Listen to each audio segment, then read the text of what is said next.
शोर जियरा रे झूमे ऐसे जैसे मनवा नाचे मोर। हो सावन का महीना हुसैन, सावन का महीना। और सावन का महीना आते ही मानो पूरी कायनात एक अलग ही पूरी कायनात पर निखार सा आ जाता है। बारिश से पेड़ पौधे बिल्कुल हरे भरे नजर आने लगते हैं, बिल्कुल नहाए धोए से। अलग अलग रंगों के फूल, सब कुछ धुला धुला सा लग रहा होता है, जो आंखों को बड़ा सुकून देता है। और सारा जो तनाव है ना, सारी चिंता, वो मानो खत्म हो जाती है। और जिन लोगों को मोर की आवाज सुनाई देती है, सोचिए उनका जो सावन है वो और बेहतर हो जाता है। हुसैन, वैसे तो दिल को राहत जरूर मिलती है, लेकिन सेहत की टेंशन बढ़ जरूर जाती है, क्योंकि मॉनसून के साथ सीजनल बीमारियां भी दस्तक देती हैं। Dengue, malaria, chikungunya, diarrhoea, herpes, तमाम रोगों का खतरा इस महीने बढ़ जाता है। और ज्योत्सना, इस बार तो चांदीपुरा, निपा और जीका वायरस के मामले भी लगातार तेजी से बढ़ रहे हैं। इतने अच्छे मूड के साथ, गाने के साथ कार्यक्रम की शुरुआत की थी। Zika virus, dengue, malaria, chikungunya सब आ गए। दरअसल क्या है ना, भारी बारिश, बढ़ी हुई उमस और वाटर लॉगिंग की वजह से बैक्टीरिया और वायरस ज्यादा पनपते हैं और फैलते भी हैं तेजी से। मॉनसून की बीमारियों को हम 3 कैटेगरीज में बांटकर आसानी से समझ सकते हैं, जैसे मच्छरों से, गंदे पानी से और फिर ह्यूमिडिटी से होने वाली बीमारी। देखिए, डेंगू, मलेरिया, चिकनगुनिया के लिए मच्छर जिम्मेदार है, और टाइफाइड, हैजा, पीलिया, डायरिया, ये सब गंदे यानी दूषित पानी की वजह से होते हैं। वहीं हवा में नमी की वजह से नज़ला, जुकाम, बुखार, खांसी, इन्फ्लुएंजा, ये सब बढ़ सकता है। और एक रिपोर्ट जो सामने आई है उसके मुताबिक देश में हर साल करीब 40 लाख लोग गंदे पानी से होने वाले रोगों के शिकार होते हैं। WHO की स्टडी ये कहती है कि करीब 10 लाख साफ पानी पीना लोगों के लिए मुहैया ना हो पाने की वजह से डायरिया की वो चपेट में आकर जान गंवाते हैं। तो वहीं मच्छरों से होने वाले रोगों में मलेरिया से सबसे ज्यादा पूजा मौतें होती हैं। बिल्कुल ज्योत्सना, दुनिया में मलेरिया के हर साल आने वाले 52 लाख पेशेंट्स में 66% मरीज अकेले भारत के होते हैं। और इस बार तो डेंगू पेशेंट भी पिछले साल के मुकाबले 50% ज्यादा बढ़े हैं। हेपेटाइटिस को हम कैसे भूल सकते हैं? हेपेटाइटिस ए और ई का इन्फेक्शन 1/3 मरीजों में लिवर खराब होने की वजह बन रहा है। इसके अलावा नज़ला हो जाना, जुकाम होना, खांसी, अगर लगातार ये बनी रहे तो फिर उसे हल्के में नहीं लेना चाहिए। क्या पता टाइफाइड शरीर में छिपकर बैठा हो। यानी अगर लापरवाही हुई तो मॉनसून राहत की जगह आफत बन जाएगा और आपको खबर भी नहीं होगी। और अगर वाकई आप मॉनसून को एंजॉय करना चाहते हैं तो अपनी इम्यूनिटी को इतना मजबूत कर लीजिए कि फिर कोई फर्क ही ना पड़े। बहरहाल, तो अगर आपको बारिश का लुत्फ उठाना है तो खुद का ख्याल ऐसे रखिए जैसे स्वामी जी रखते हैं। अलल सुबह उठिए और स्वामी जी के साथ रोजाना अभ्यास करिए। स्वामी जी प्रणाम, बहुत बहुत स्वागत है आपका। प्रणाम स्वामी जी। बारिश की बूंदें लगती तो सबको अच्छी हैं, लेकिन ये कई बार सुंदर सुंदर भजनों के साथ ठीक कह रहे हैं आप। आपके पास बारिश के गाने सुनाने वाले मीनाक्षी जी हैं, उसमें नहाने वाली ज्योत्सना और पूजा, और आपको भी स्नान करा रही है उसमें। और देखो, बीमारियां बहुत हैं, और मलेरिया, डेंगू, चिकनगुनिया से लेकर के जीका से लेकर के नए नए वायरस के अवतार हो रहे हैं। लेकिन आज एक एक करके सबका काम तमाम करेंगे। और बात जो है हेपेटाइटिस से लेकर के और बहुत दूर तक जाती है। तो एक तो रोज़ सूर्य नमस्कार करना, यहाँ से तो शुरुआत करनी है। और मेरे साथ यहाँ छोटे छोटे बाबू भी हैं, बड़ी बड़ी माताएं भी हैं, और हमारे बड़े बड़े योगी भी हैं जो एडवांस योग कर रहे हैं। जो जितना कर सके ये योगिक जॉगिंग, सूर्य नमस्कार तो रोज़ 10 बार सबको करना है। फिर कम से कम योगिक जॉगिंग के 2 अभ्यास, एक ये और ऐसे, और एक ये दूसरा।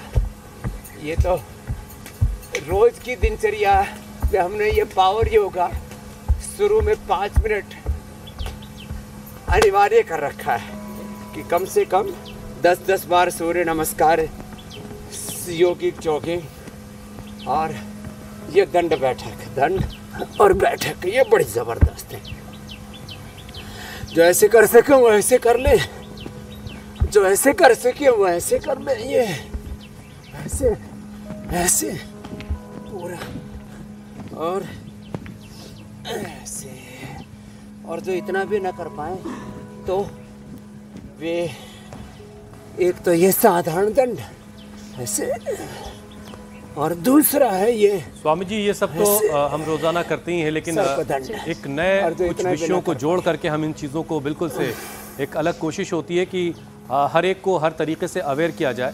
देखिए, हम सुबह सुबह हमने बात की कि कैसे पेड़ पौधे जो है नहाए धोए से लग रहे होते हैं, साफ़ सुथरे से लग रहे होते हैं। तो बारिश के मौसम में स्वामी जी बिजली जो है ना वो बड़ी ताकतवर हो जाती है, पावरफुल हो जाती है।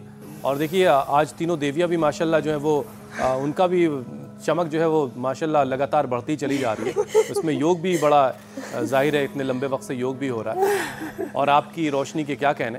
बहरहाल, लेकिन सबकी रोशनी ऐसी ही रहे ये बड़ा ज़रूरी है। और हर एक सवाल का स्वामी जी जवाब बस है कि इम्यूनिटी को अपनी मजबूत कर लिया जाए, फिर मौसम चाहे जो हो कोई फ़र्क नहीं पैदा।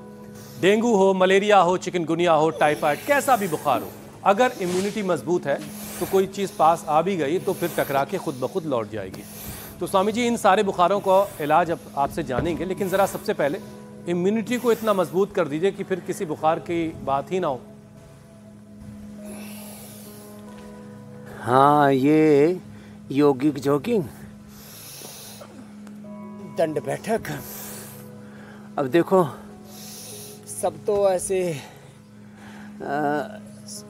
ज़्यादा ना कर पाएंगे, जो पूरा कर सकें उनसे तो हम कहते हैं आप पूरा करो। ऐसे दोनों हाथ ऐसे टिकाओ, गर्दन आगे निकालो, पैर पीछे से उछालो और ऐसे बैलेंस बना लो।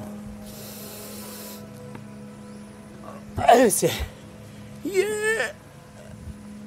अब ऐसे बैलेंस बनाने में तो थोड़ा वक्त लग जाएगा। इतना ना हो तो कम से कम ऐसे ही कर लो, ऐसे ये। और अब तो दंड बैठक तो ज्योत्सना जी, मीनाक्षी जी, पूजा जी, हुसैन जी भी बहुत जोर से लगाने लग गए, और ये 10-10 बार ऐसे करवा देते हैं। ऐसे ऐसे, ये इतने से ही इम्यूनिटी इतनी ज़बरदस्त बन जाती है। फिर हम यहाँ हवन का धुआं भी करते हैं, यज्ञ का धुआं, यज्ञ का धूम, और इसमें गुग्गल है, गाय का घी है, गिलोय है, नीम के पत्ते हैं, और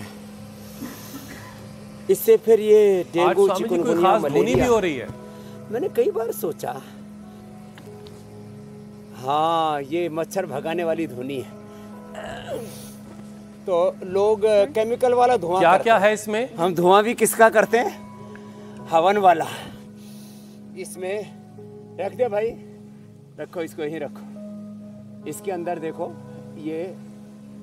ये गूगल डाल रहे हैं, इसके अंदर अगर तगर और गिलोय, वो सारी धूप बत्ती हमने एक बना रखी है ऐसे। अच्छा स्वामी जी, हमने ज्यादातर देखा लुबान जो है वो काफी जलाया जाता है। नगर मोथा क्या फायदा होता है? गिलोय है, वो एक संभ्राणी कप भी होता है, लोबान है, गूगल है, हवन में भी यूज करते हैं।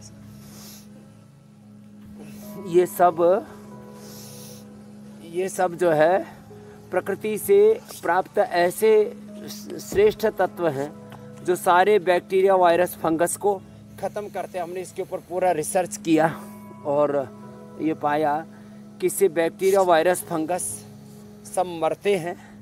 और यदि हम ये सब ना करें ना, तो बरसात के मौसम में बेड शीट पर, सुन लो, बरसात के मौसम में बेड शीट पर, ये जो हम कालीन बिछा के रखते हैं, इन कालीनों पर और घर के पर्दों पर बहुत तरह के बैक्टीरिया, वायरस, फंगस पनप जाते हैं।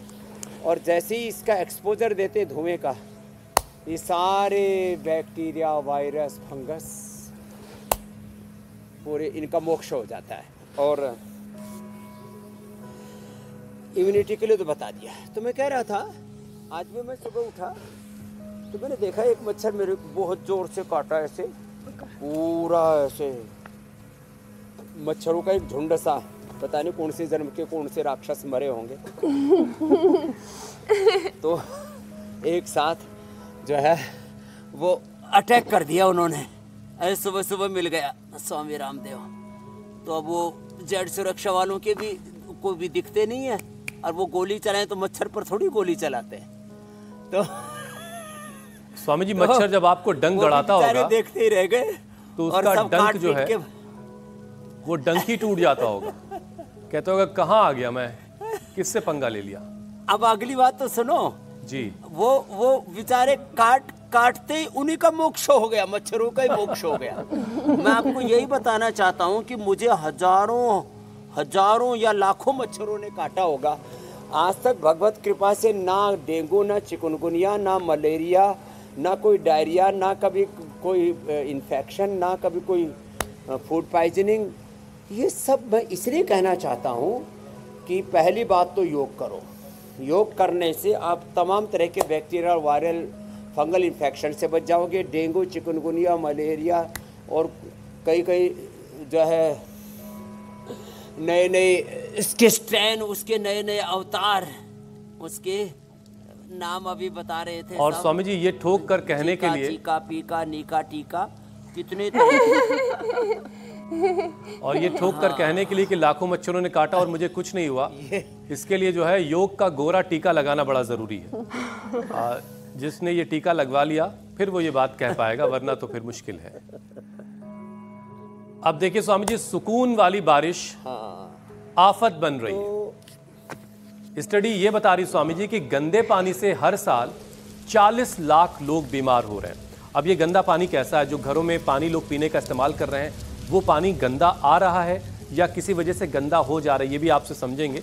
लेकिन स्वामी जी 10 लाख लोग डायरिया की वजह से जान गंवा रहे हैं, और आज के दौर में ये बड़ा शर्मसार करने वाला है। स्वामी जी योग के साथ साथ जरा ये भी बताइए कि आसपास कैसे सफाई रखी जाए, और पानी दूषित होने का मतलब क्या होता है? घरों में जो हमारे आरओ लगा है उससे जो पानी मिल रहा है, या फिर जो हम पानी मंगवा रहे हैं बाहर से, पानी से तो मलेरिया के मच्छर पैदा होते हैं, और साफ पानी में डेंगू, चिकनगुनिया वाले और कई तरह के ये जो अलग अलग वायरस के जो अवतार हैं, ये सारे पैदा होते हैं। इसलिए न गंदा पानी जमने दे, न साफ पानी जमने दे, सब सफाई रखें। फिर जो घर में पानी आ रहा है, नगर पालिका आदि से जो सप्लाई होती है, जिनका अपने हैंड पंप हैं, वो पानी फिर भी शुद्ध होता है, क्योंकि वो पानी जमा हुआ नहीं होता। वो धरती के 200, 300, 400 फीट नीचे से निकलता है। तो हैंड पंप का पानी जो है, ये हमारे सिख परंपरा में नामधारी पैनी साहब वाले जो महाराज जी हुए, उनके शिष्य वो हैंड पंप का या पहले गहरे ऊंडे कुएं हुआ करते थे और बड़े साफ सुथरे हुआ करते थे। उनके पानी में तो ये नहीं पनपते, लेकिन ये जो बरसात का पानी जहाँ इकट्ठा होता है, वहाँ पर ये चीज़ें हो जाती हैं। और ये नगर पालिकाओं में जो पानी सप्लाई होता है, तो उसकी जो टंकी होती है वो तो 5-5, 10-10 साल से साफ़ नहीं होती।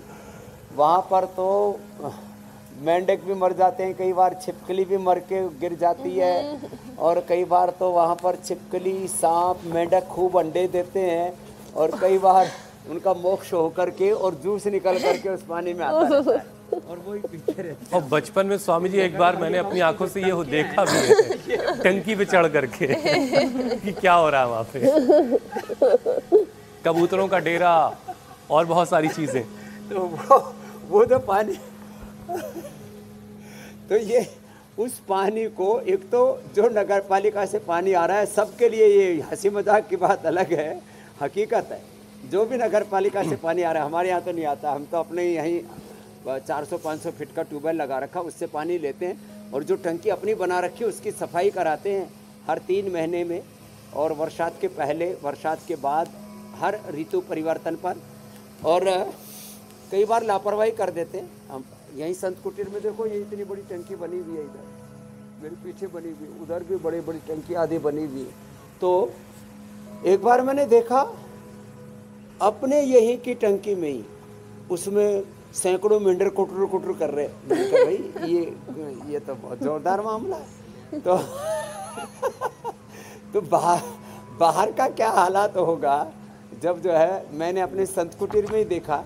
तो हमारा जो एक सेवक है, मैंने कहा भाई तुमने क्या ये मेंढक पालने का कोई नया रोजगार शुरू किया है क्या? पाल करके क्या चाइना भेजते हो क्या? तो इम्पोर्टेंट ये समझ में आया स्वामी जी आपकी बात सुन के, अपने आंखों के सामने कि मेंढक पीने वाले पानी में ना पालें, पानी जो है साफ सुथरा पिए और उसके अलावा कहीं पर भी पानी का स्टोरेज ना होने दे, ओपन एरिया में खास तौर पर। एक चीज और इसमें निकल कर आई मीनाक्षी की वाटर के आगे गंगा लगा देने नगर पालिका से आ रहा है उसको उबाल करके पिए। और वाटर के आगे स्वामी जी गंगा लगा देने से पानी स्वच्छ नहीं हो जाएगा। पानी उबाले जरूर। पानी स्वच्छ तभी होगा जब उसे स्वच्छ रखा और स्वच्छ बताया जाएगा। जैसा गंगोत्री जहाँ स्रोत है, जो सोर्स पॉइंट है, वैसा स्वच्छ पानी अगर चाहिए तो जो बातें स्वामी जी बता रहे हैं उसका ख्याल रखना होगा। स्वामी जी, मॉनसून के 3 रोगों की बात आज हमने शुरुआत में कही थी। एक परेशानी जो मच्छरों से पैदा होती है, एक गंदे पानी से, और फिर तीसरी जो है वो उमस भरी हवा से है। सबसे पहले मच्छरों से होने वाली तमाम बीमारियों के बारे में एक एक करके आपसे हम जानकारी भी लेते हैं और फिर करना क्या है ये भी सीखते हैं। अब डेंगू और मलेरिया के मच्छरों से होने वाली खतरनाक रोग, इन बीमारियों से कैसे बचा जा सकता है? अब मच्छर तो नहीं पनपने देने हैं, इतनी बात तो सभी को समझ में आई, लेकिन फिर करना क्या है अगर मान लीजिए डेंगू मलेरिया हो ही गया तो? इन लोगों की शादी में मलेरिया के लिए सबसे अच्छा है महासुदर्शन चूर्ण, जो सस्ता आता है लेकिन खाने में इतना कड़वा होता है। मैंने एक बार बताया था, बचपन में खाया था एक बार मैंने 40 साल पहले। मतलब हो वो स्वाद आज तक नहीं भूलता। उसके बाद सच्ची बात है मैंने भाई सुदर्शन चूर्ण नहीं खाया। इतना कड़वा रे, कई दिन तक जीभ कड़वी रही थी। तो ये तो हिम्मत जो जुटा पाए बहुत अच्छी बात है। तो हमने फिर उसका क्या विकल्प ढूंढा। क्या होता है स्वामी जी सुदर्शन चूर्ण में? तो महासुदर्शन घनबटी ले ले, उसमें सबसे भयंकर होता है चिरायता। ये चिरायता इतना भयंकर कड़वा होता है, नेपाल से आता है ज़्यादातर, भारत में भी हिमालय क्षेत्र में उत्तराखंड आदि में थोड़ा बहुत होता है। इतना भयंकर कड़वा होता है, मतलब उसकी गंध भी आए ना वो भी कड़वी लगती है, और मुंह में तो ऐसा लगता है कि जैसे उल्टी हो जाए। तो लेकिन वो पेट के लिए, लीवर के लिए बड़ा अच्छा होता है और मलेरिया को तो मार ही देता है। तो कुटकी और चिरायता ये सबसे अच्छे होती है। कुटकी से ही ये कुनीन की नाम की दवाई भी बनी थी तो मलेरिया के लिए। तो ये कुटकी, चिरायता, ये आयुर्वेद की ऐसी औषधियाँ हैं, इन्हीं से ये सुदर्शन घनवटी बनाते हैं, सुदर्शन चूर्ण बनाते हैं। ये ले लें तो ये मलेरिया के लिए सबसे अच्छा है। मलेरिया के बाद आती बात चिकनगुनिया की और डेंगू की। तो चिकनगुनिया के लिए क्या करें? चिकनगुनिया में तो जोड़ों में दर्द हो जाता है, ऐसे बहुत जाता है, तो अश्वगंधा या अश्वशिला, और इसके लिए कैशोर गुग्गल और योगराज, महायोगराज गुग्गल हमारे यहाँ वर्षों से ये प्रयोग में आते थे। तो जिनको चिकनगुनिया हो जाता उनको तो चंद्रप्रभावटी, कैशोर गुग्गुल खाने के बाद खाली पेट पुनर्नवा आदि मंडूर, और ये जो महासुदर्शन घनवटी के साथ साथ हमने आजकल एक फीवोग्रिड फीवर के लिए और गिलोय घनवटी या गिलोय घनवटी एडवांस बड़ी ज़बरदस्त है। गिलोय घनवटी तो सभी प्रकार के बुखार के लिए उपयोगी है, तो इसका सेवन कर लें। रही बात डेंगू की, इसमें प्लेटलेट घटते हैं, तो इसमें 5 चीज़ों का जूस मैं हमेशा बताता हूँ, एक बार फिर से याद दिला देते हैं, लोग भूल जाते हैं ना। एक तो ये पपीते के पत्ते रखे यहाँ पर, 50-50, 100-100 रुपए की लोगों ने गोलियाँ बेची हैं हमसे सुन करके, और लोगों ने गोली बना करके बाजार में टेक दी, और इससे प्लेटलेट तो बढ़ता ही है। पपीते के पत्तों का रस, अनार, एलोवेरा, गिलोय और थोड़ा व्हीट ग्रास मिल जाए तो और अच्छी बात है। तो व्हीट ग्रास, एलोवेरा, गिलोय, अनार, पपीते के पत्तों का रस। अब हमने वैसे तो रेडीमेड डेंगूनिल और प्लेटोग्रिड भी बना रखी है, उससे प्लेटलेट गिरने से बच जाते हैं, और गिलोय से प्लेटलेट तो घटने से बच जाएंगे और बुखार भी ठीक हो जाएगा, नहीं तो साथ में गिलोय घनवटी या फीवोग्रिड दे दो। तो ये डेंगू, चिकनगुनिया और मलेरिया का उपाय बता दिया हर घर में। मैं चाहता हूँ कि ये फीवोग्रिड और डेंगू के लिए डेंगुलिन और ये टाइफाइड के लिए टाइफोग्रिड। टाइफाइड के लिए पहले भी हमने कई बार बताया, ये हमने सारे देश में पहली बार जो है ये राई जैसा, बहुत राई से भी बारीक दाना होता है इसका, खूब कला बोलते हैं इसको। तो ये खूब कला, ये मुनक्का और अंजीर, 5 से 10 मुनक्का बॉडी वेट के हिसाब से और 2 से 5 अंजीर और 1 से 2 ग्राम खूब कला, इनकी चटनी बना करके फिर 400 ग्राम पानी में उबाल ले और 50-100 ग्राम बच जाए, तब इसको छान करके थोड़ा गरम गरम पी ले। और उस दौरान केवल जहाँ चीकू उपलब्ध है चीकू खाएं, चीकू उपलब्ध नहीं है तो सेव ले लें और खिचड़ी खाएं और कुछ भी नहीं खाना 3 से 5 दिन में। और भयंकर से भयंकर भी हो तो 7 दिन में ये खत्म हो जाता है। स्वामी जी, इससे पहले कि आप सवाल पूछें, टाइफाइड कहते हैं। आंतों का जरिए दूषित पानी पेट में जाता है ना, तो आंतों में इन्फेक्शन, इन्फ्लेमेशन हो जाता है, आंतों में सूजन आ जाती है और उससे बुखार आता है, उसी को ही टाइफाइड कहते हैं मेरे भाई। स्वामी जी, टाइफाइड के मामले में दूषित पानी जिम्मेदार माना जाता है, लेकिन कई सारे लोग ऐसे मैंने देखे, वो ये कह रहे हैं कि यार मैंने तो ऐसा कोई गंदा पानी या गंदे पानी से मिली हुई कोई चीज़ ऐसी ली नहीं। क्या कोई और वजह भी होती है टाइफाइड की? फ्रिज में रखा हुआ पुराना खाना खाना। हाँ, टाइफाइड की एक तो गंदा पानी, दूसरा ये जो गोल गप्पे है ना, ये खतरनाक है। ये बरसात में तो कतई मत खाइयो रे भाई। सड़कों के किनारे अलग अलग तरह का, उसमें 5-7 तरह का पानी वाले स्वामी जी आपके खिलाफ प्रदर्शन पे बैठ जाएंगे। और उसके अंदर फिर गप से खा गए। अरे साहब, मैं आपको देखो ये एकदम रियल बात बताता हूँ भाई। जो है एक जगह मैंने बहुत अच्छे गोलगप्पे बना रहे थे, बोले स्वामी जी हमारे गोलगप्पे पूरी दुनिया में प्रसिद्ध है, और बोले आप एक खा लो बस, हमारा फिर ये प्रसाद हो जाएगा। अरे भाई, मैंने गोलगप्पे खाए, मैं 7 दिन बड़ा दुख पाया। इतना खतरनाक, पेट में तूफान मचा दिया उसने, इतना खतरनाक होता है। तभी पूरे देश में प्रसिद्ध है स्वामी जी। गप गप। अच्छा स्वामी जी, डेंगू मलेरिया के बाद गोलगप्पे, और फिर ये जो है, बस एक छोटी सी बात पूरी कर देता हूँ। ये टाइफाइड का बड़ा कारण ये गोलगप्पे और अलग अलग प्रकार से जो बाहर खाना खाते हैं ना, घर के बाहर का, वहाँ पता नहीं कैसे कैसे लोग ठीक से साफ सफाई रखते नहीं, अपने घरों में तो रख नहीं पाते। वहाँ तो इतनी गंदगी रहती है होटल में, ढाबों में। तो ये होटल का, ढाबों का, बाहर का जो खाना है ना, उसमें कहीं ना कहीं देखो असावधानी रह जाती है। और कई बार हवा से, मिट्टी से, पानी से भी, ऐसे ही सांस के माध्यम से भी अंदर चले जाते हैं। और जो स्वामी जी रामदेव ढाबा है वो तो ठीक है ना। आंतों में सूजन किसी भी कारण से हो गई, उससे ये टाइफाइड हो जाता है और फिर बुखार हो जाता है। जी स्वामी जी, अब आगे बढ़ते हैं, क्योंकि इस मौसम में मच्छरों से ही होने वाला चिकनगुनिया भी बड़ी परेशानी बनता जा रहा है, लोगों को बड़ा परेशान कर रहा है। स्वामी जी, ये डेंगू की तरह ही सीधे ब्लड प्लेटलेट्स पर हमला करता है। ऐसे में जिन पर चिकनगुनिया का अटैक हुआ है, वो अपने आप को कैसे तंदुरुस्त करें, और प्लेटलेट्स जब क्योंकि गिर जाती हैं तो उसको कैसे बढ़ाई जाए? तो देखो, एक तो मेरे प्लेटलेट 3 लाख रहते हैं, जो आइडियल है। कितने? 3 लाख। और जिनके 0 लेवल पर तक प्लेटलेट आ गए थे, जिनके 5000 तक प्लेटलेट आ गए थे, एक ही दिन में हमने 25-50 हजार किए। हाँ, 25-50 हजार प्लेटलेट एक ही दिन में। ये वीटग्रास, एलोवेरा, गिलोय, अनार, पपीते के पत्तों का रस और प्लेटोग्रिड, हमने तो वटी भी बना रखी अभी।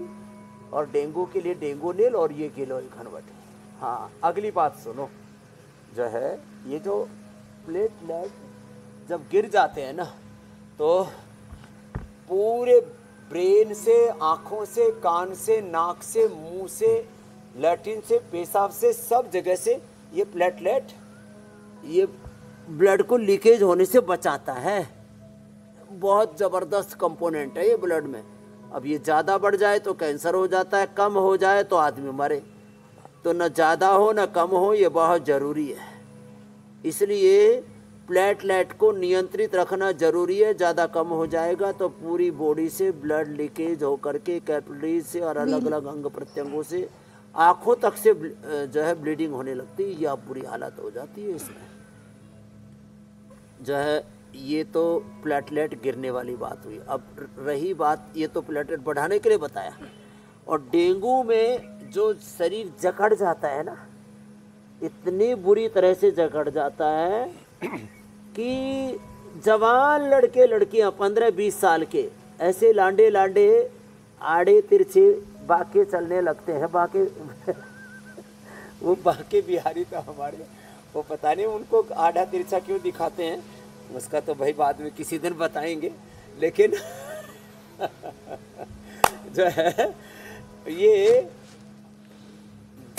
जो चिकुनगुनिया है ना, ये आदमी को ऐसे ऐसे मतलब बहुत बुरी तरह से फफेड़ देता है, बहुत खतरनाक। और स्वामी जी इस बुखार के वक्त मैंने में बताया चंद्रप्रभा और कैशोर गुकुल खाने के बाद पुनर्नवादि मंडूर खा लीजिए। जी मेरे भाई। स्वामी जी इस बुखार के वक्त में लोग जो हैं अक्सर बकरी के दूध की तलाश कर रहे होते हैं, तो ये बकरी का दूध कैसे काम कर रहा होता है? ये बकरी का दूध हमारे लीवर फंक्शन को अच्छा करता है। जब मेरे पास यहाँ लोग आते हैं, जब लीवर बहुत गड़बड़ हो जाता है, तो जो हमने कल पौधा लगाया था मकोई, भूमि आंवला, पुनर्नवा, शोनाक और थोड़ा एरंड के पत्तों का रस मिला करके पिलाते हैं और सारी चीज़ें बंद करके केवल बकरी का दूध देते हैं। तो बकरी का दूध लीवर फंक्शन को अच्छा करता है और लीवर फंक्शन अच्छे होने से प्लेटलेट खुद ब खुद बनने लगते हैं। तो जो हमने जड़ी बूटियाँ बताई उसके अलावा बकरी का दूध जो है वो भी प्लेटलेट को बढ़ाने का काम करता है।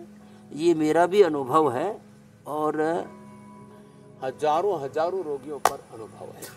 तो बकरी का दूध 500-500 रुपये किलो, कभी कभी तो 1000 रुपये किलो बिकने लगता है। मरता क्या नहीं करता। तो ये जो है प्लेटलेट बढ़ाने के लिए बकरी का दूध अच्छा। चलो बकरी वालों की भी चांदी आ जाएगी, बेचारे ऐसे ही रेवड़। कभी कभी उनकी भी पूछ होनी चाहिए, उनकी भी कद्र का एहसास लोगों को कभी कभी होता है। अच्छी बात है। चलिए, लेकिन आपकी बताई हुई बातों पर जो अमल करता रहेगा उसको नौबत ही नहीं आएगी कि वो उसे इन सारी चीज़ों की ज़रूरत पड़े।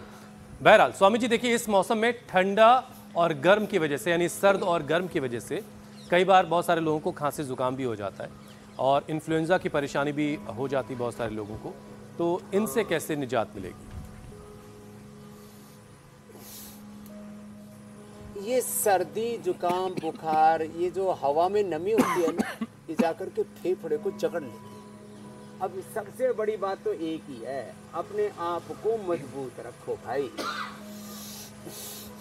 अपने आप को मजबूत रखोगे तो ये सर्द हवाएं, ये नमी वाली हवाएं, गरम गरम हवाएं, हमने तो भाई 50 डिग्री वाली एकदम गर्मा गर्म नाक में ऐसे लगती है लू, जैसे लपट सी, गांव की भाषा में जैसे आग की लपटें उठती है ना, तो आग की लपट सी उठी हो ना, वो भी नाक में जाती भी देखी।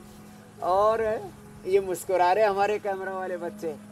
एक बार हम राजल देसर में चले गए तो यहाँ से दाढ़ी से पसीना टपक रहा, तो अरे बोलो बाबू सिद्ध है अमृत टपक रहे। अरे मैंने कहा अमृत नहीं टपक रहे हो, पसीनो टपक रहे हो।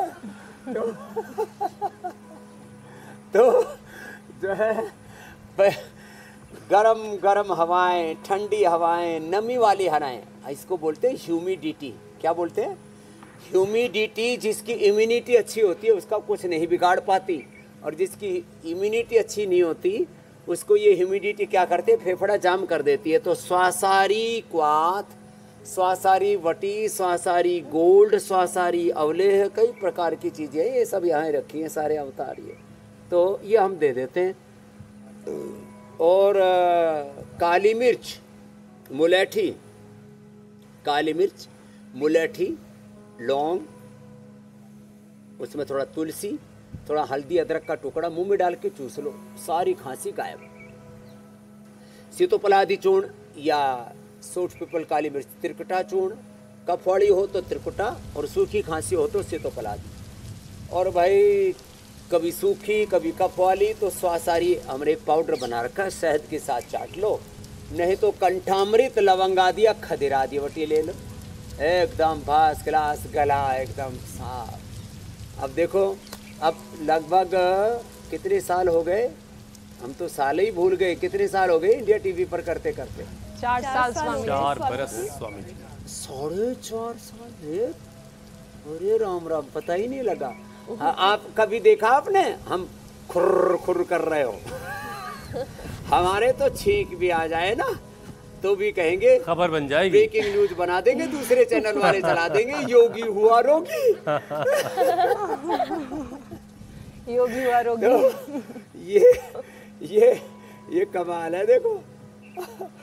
तो ये बाकी दूध में हल्दी से लाजीत ले लो, च्यवनप्राश खा लो, खांसी खुर्रा होगा ही नहीं तो लोग और खांसते खांसते हर्निया हो जाता है, किसी का मूत्र निकल आता है, आंतड़ियां हिल जाती है स्वामी जी, कई लोगों के तो डाइजेशन बिगड़ जाता है खांस खांस के, क्योंकि पेट हिलाकर रख देता हो है। जाती हैं और बोले बाबा मुंह में आंतड़ी आ गई।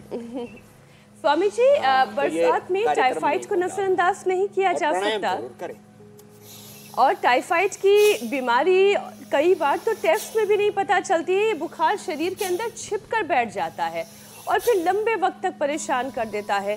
स्वामी जी टाइफाइड को जड़ से कैसे खत्म किया जा सकता है, क्योंकि कई बार टाइफाइड खत्म हो जाने के बाद अचानक से फिर उसकी रीअकरेंस भी दिखाई देती है, फिर से अटैक कर देता है। ये मोती झारा बोलते हैं गांव की भाषा में टाइफाइड को, और बोले भाई जिसको एक बार मोती झारा हो गया ना फिर जिंदगी भर नहीं उभर सकता। इसलिए बच्चों को जिनको ये टाइफाइड हो जाता है उन बच्चों का पूरा फिजिकल डेवलपमेंट नहीं हो पाता, शरीर नहीं बन पाता, अच्छा उनका सेहत नहीं बन पाती कभी भी, और फिर ज़िंदगी भर उनको पेट की बीमारियां रहती हैं, कभी गैस कभी कब्ज, खाया पिया शरीर में लगता नहीं।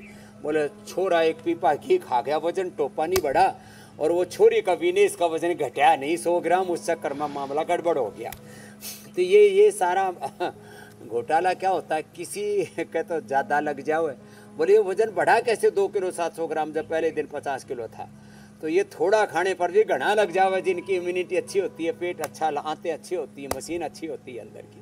तो ये जो आंते रूपी मशीन है ना, ये वैसे दुख तो सारे देश को है, विनेश जीत नहीं पाई, लेकिन इसका विज्ञान ये बता रहा हूँ, तो उसका वजन थोड़ा ज़्यादा था, तो स्वामी जी दूसरा पहलवान घुस गया। तो अब आपने विनेश का नाम ले लिया तो एक बड़ी खबर जरा दर्शकों को बता दें।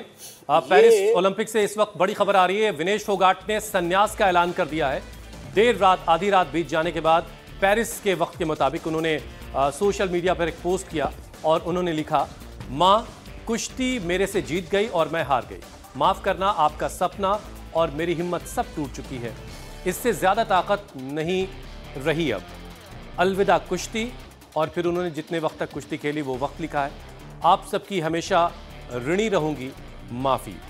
विनेश फोगाट ने CAS में अपील करके ज्वाइंट सिल्वर मेडल की मांग की थी और उस पर आज फैसला भी आने वाला था, लेकिन उससे पहले ही शायद बहुत ज्यादा दुखी और परेशान होकर के उन्होंने संन्यास का ऐलान कर दिया। विनेश ने पेरिस के समय के मुताबिक देर रात बल्कि आधी रात बीत चुकी है। बतेरे हैं विनेश को संन्यास नहीं लेना चाहिए, जैसे मोदी साहब ने भी कहा जी, वो विजेताओं की विजेता है, उसको अभी संन्यास नहीं लेना चाहिए। मैं भी मिलूंगा विनेश से, उसको मनाऊंगा कि सन्यासी हम ही बहुत हैं बेटा, आप कुश्ती लड़ो, कोई बात नहीं, अभी ज़िंदगी बहुत है।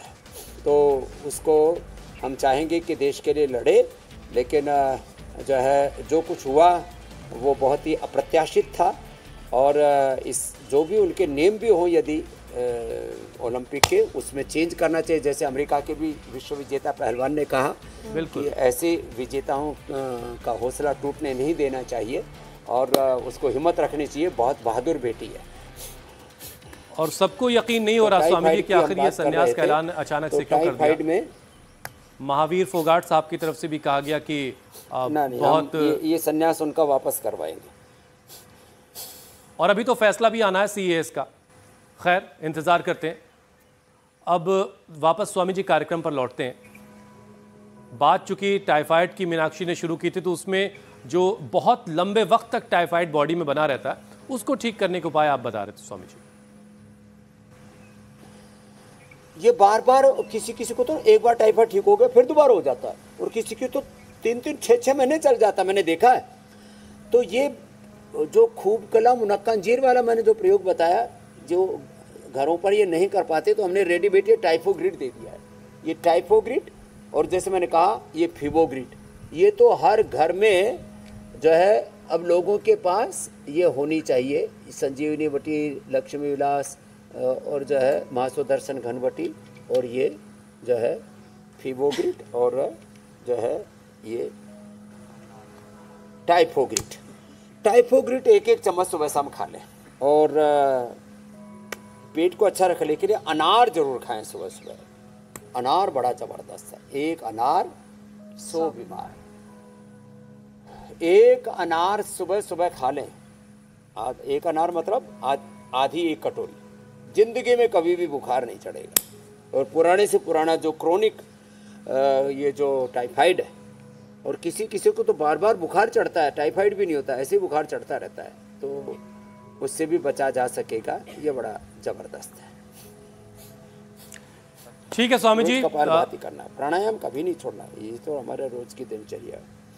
हर एक तरह का बुखार कभी भी आपको नहीं होगा अगर आप लगातार इस कार्यक्रम से जुड़े रहेंगे और योगाभ्यास करते रहेंगे, और अगर कभी हो भी गया तो बहुत आसानी से आप उसका मुकाबला भी करेंगे और उसको हरा भी देंगे। बहरहाल स्वामी जी, अब बढ़ते हैं आगे और बात उस मिशन की जिसे हमने नाम दिया है एक पौधा सेहत का नाम।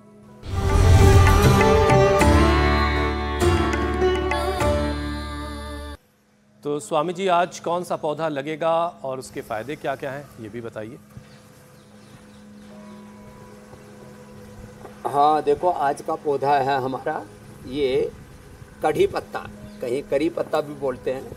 ये गुजरात में तो दाल में और कढ़ी में ज़रूर डालते हैं। अच्छा, हम इतने बावड़े, हम हरियाणा में पैदा हुए, वहाँ ये होता नहीं था। तो मैं गुजरात में गया तो वहाँ से कढ़ी पत्ता का पौधा ले आया। मैंने यहाँ के देखा, यहाँ तो उत्तराखंड में तो पूरे पहाड़ बड़े पड़े, इस शहर में मैंने कहा भाई कहाँ से ढोके लाया। तो लेकिन इसका जो पत्ता है ये डाइजेशन के लिए बहुत अच्छा होता है। इससे जो है इसके कढ़ी पत्ते का पेस्ट बना करके सिर में लगा लो, तो जिनके बाल ऐसे गंजे हो चुके हैं ना, हथेली जैसे, उनके ऊपर भी बाल उगाते हैं कढ़ी पत्ता। कढ़ी पत्ता और एक उदुम्बर होता है, और प्याज, कढ़ी पत्ता, गूलर, प्याज, और इसको पेस्ट करके और एक अचार में डालते हैं कलौंजी काली वाली, उसको पीस करके इसको लेप लगा लो, एकदम गंजे लोगों के भी खोपड़े पर बाल आ जाते हैं। तो ये तो आज का पौधा है, कढ़ी पत्ते का पौधा घर में जरूर होना चाहिए। भोजन बहुत स्वादिष्ट बनता है। और अगर सोसाइटी में 1-2 पौधे होंगे इसके तो पेड़ पर आफत आ जाती है। स्वामी जी, हमारी सोसाइटी में भी 2 कम से कम पेड़ हैं इसके, और पूरी सोसाइटी के लोग उस पर टूटे रहते हैं, तो और लगाने की जरूरत है। स्वामी जी, अब बारी है फैक्ट चेक की।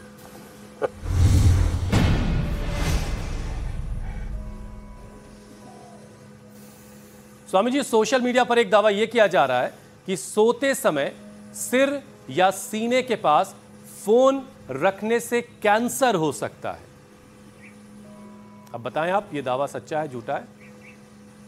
अभी तक इसके कोई साइंटिफिक एविडेंस तो नहीं है, लेकिन ये बात पक्की है कि इससे जो रेडिएशन निकलता है उससे स्ट्रेस बढ़ता है, उससे फिर आपको फ्यूचर में Parkinson's, Alzheimer, dementia, SLMS, MND, autoimmune disease होने की संभावना बढ़ जाती है, हार्ट की प्रॉब्लम की संभावना बढ़ जाती है। लेकिन अभी तक ऐसा कोई साइंटिफिक एविडेंस नहीं है। तो चलिए, मोबाइल फोन होता है, लेकिन सबसे अच्छा तरीका स्वामी जी आपने हमेशा बताया है कि मोबाइल फोन सोने से पहले अपने से दूर रख दो, और रेडिएशन जरूर। हाँ, और कैंसर होता है ये आज तक साबित नहीं हुआ, लेकिन मोबाइल फोन से नुकसान जरूर हो रहा होता है, इसलिए उसको जरा दूर रखिए और सुकून से सो लीजिए। इसको दूर रखो। बिल्कुल बिल्कुल। स्वामी जी, अब वक्त हो गया है योग चैलेंज का।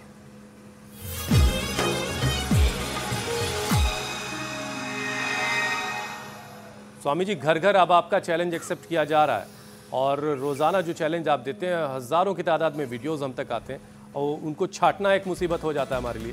बहरहाल फिर भी हमने कुछ चुनिंदा वीडियोस निकाले, वो आपके सामने, फिर उसके बाद हम आपकी मुलाकात जो आज के विजेता हैं उनसे करवाएंगे। हर एक राज्य से, हर एक शहर से और हर एक उम्र के लोगों ने कोशिश की है और वो कोशिश तस्वीरों की शक्ल में आपके सामने है। कोलकाता से मृदुला, पुणे से नीलिमा, मुरैना से सरिता, जबलपुर से अंजलि। क्या बात है, पश्चिम बंगाल जबरदस्त अभिनंदन भाई, जोरदार।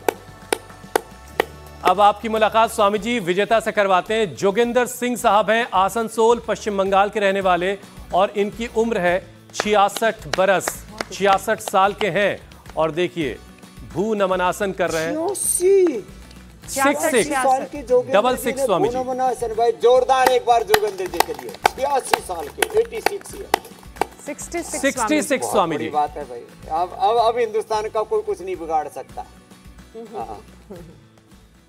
ये बहुत अच्छी फ्लेक्सिबिलिटी है स्वामी जी। अब चैलेंज भी दे दें आप। चलो अब कल का चैलेंज है जो है, ऐसे देखो, बैठो और फिर तुलासन करो। ऐसे बैठ करके और ऐसे भी उठा सकते हैं।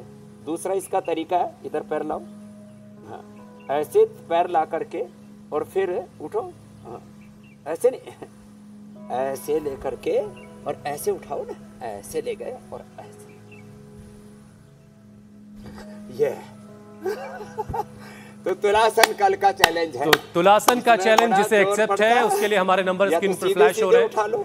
अपने वीडियोस बनाएं और हम तक पहुंचाएं, और जो सबसे बेहतरीन अभ्यास करके भेजेगा, परफॉर्म करेगा, उसके लिए स्वामी जी की तरफ से गिफ्ट हैम्पर और स्वामी जी की तरफ से उसको प्रशस्ति पत्र भी दिया जा रहा है। अब घर घर में वो प्रशस्ति पत्र जो लगे हुए हैं और वो लोगों को बड़ा सुकून दे रहे हैं। हाँ स्वामी जी अब आपसे इजाजत लेने का वक्त हो गया। बहुत बहुत प्रणाम, बहुत बहुत प्रणाम स्वामी जी, शुक्रिया, बहुत बहुत शुक्रिया स्वामी जी।